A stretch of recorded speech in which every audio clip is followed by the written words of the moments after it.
When you talk about people like Colonel Gordon Cooper, or Gordo as his contemporaries called him, you're talking about a genuine, true American hero. You're talking about a man that not only was willing, but placed it all on the line for his government and his contemporaries.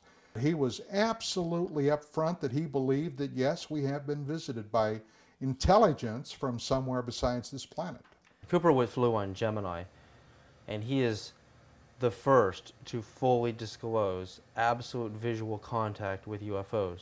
When he was a fighter pilot over Germany in the 1950s, he chased UFOs. And he said his squadron was chasing these UFOs that were flying already at 30,000 feet. These things were way up there. And he said they just, every once in a while, they were in formation. He said they were under positive control. He believed they were intelligently driven craft, and they would just go like this. He said, zip. Now, what would the G-forces do if you had mass? They would destroy you, and he knows that. But if you're zero mass, you can go zip. You can bounce off the walls all you want. You're not going to experience any G-forces.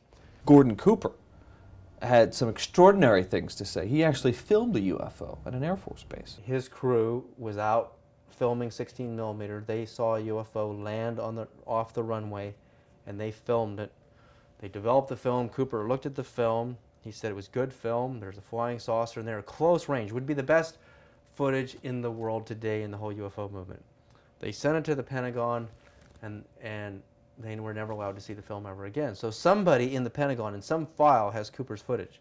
I was having some cameramen film the installation of a precision landing facility that we were putting in right on the edge of the dry lake.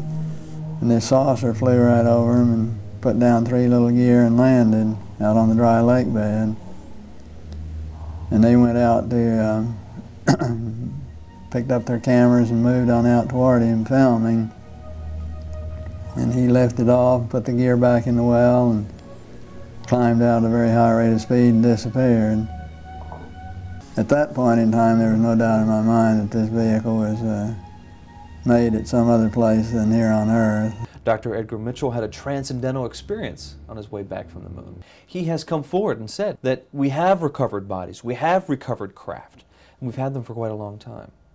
What I set forward in my first film, Evidence the Case for NASA UFOs, was that NASA was looking in the invisible, that the human eye only sees the rainbow spectrum from red to violet, but beyond the wavelengths of red to violet are ultraviolet near, ultraviolet far, and ultraviolet extreme.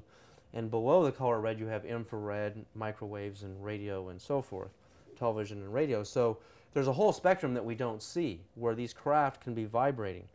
And that is where they show up on a regular basis. Dr. Marina Popovich is genuinely a heroine of aviation. She was an officer in the Red Air Force. I had an opportunity to first meet Dr. Popovich in early 1991 when she was making a tour here in the United States.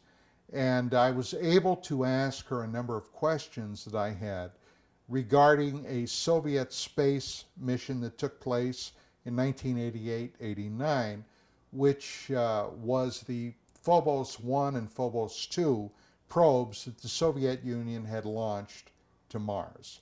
Subsequently, the Russians lost the first probe, Phobos 1, roughly a month or so after launch. Phobos 2, however, made it to Mars. During this mission, according to the Soviets, the probe encountered something that surprised and shocked the Russian Space Agency. They were able to receive one photograph back from the Phobos 2 probe prior to its destruction. Ultimately, the Russians stated that their probe was struck by this huge anomaly, this unknown. So this is an extraordinary admission from the Soviets at that time, from the Russians at that time.